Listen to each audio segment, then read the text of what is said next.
February 25th, 2017. Awfully early for a daffodil. But, here's that daffodil anyhow, tucked up in the tires like this. Now, what I'm out here doing is deciding long-term tree placement. As I've ordered quite a few items from Burgess, but most of them are going low, not high. I may order again mid-year for a fall planting to give me more time to dig some holes. So far, this side has a well-established tart cherry, 2 service berries, June berries, Saskatoons. They're native, so they have a gazillion names. Look at all the little snowdrops everywhere. Oh, I just did a video on that yesterday, so we'll skip. As excited about them as I am, we'll just kind of skip over that. So I'm out here, like, weeding as always because I can't help it, but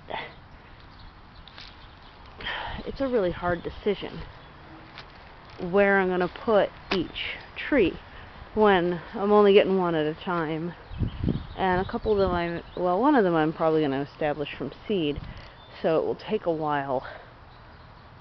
Yeah, so I was originally thinking here. The soil's really heavy clay though, and I'm not fully decided on how the spacing is going to go from the curb to here because I'm going to have to move the Joe Pye for the way that I want this to be, but that's like more of a long-term than a short-term thing. Joe Pye is this twiggy thing. Gets obviously that tall, which I would say is 7 to 10 foot, and the base gets wider every year. It's a native to this area. A friend of mine actually dug that out from the end of a corn row for me. This is another daffodil that'll probably be open in a day or two. Now my girl's probably going to show up any minute, so this may end up being shorter or longer. I have no idea. So the other idea I'm thinking is, see, because those reflective sticks, that's not a tree, that's a tree lily, which can move easily. The reflective sticks are like, maybe tree? Like, whether I put it here or there,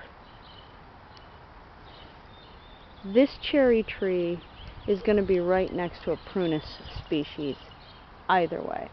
And if I put it there, that cherry tree is right next to a prunus species. So, that's what, this is a Stella, but I can't remember does it give me, I think this is a prunus sessi, and that's a prunus malariae, and I'll have to look up what my new tree is going to be. I have to look up all 3 of those too, because that was just like guessing.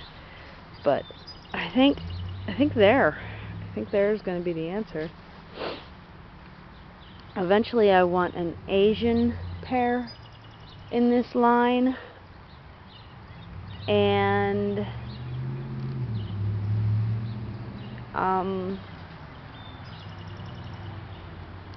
I also want a Carolina silver bells, because you can eat the young fruits off of that. And I want a Siberian pea tree, which will have to go right on the corner, like farther than where the Joe Pye is. Oops. Because that needs so much sun. They're not invasive to this area because they get invasive where there's dry, extremely cold winters. And we have very soggy, cold winters. And this year, not even that cold. So it's, there are no instances of invasiveness in Pennsylvania. I checked. Because it is massively invasive for the south of Alaska doesn't have a problem, but the north of Alaska, it's massively invasive. because the north has the drier winter, it's colder, it doesn't snow as much or melt as often. So this is a hard decision. Got buckets out. This bucket has the ground cover in it, and these two buckets have dirt from that hole. And there's my girl. I think it's about time to go. Alright, well, trees. Bye.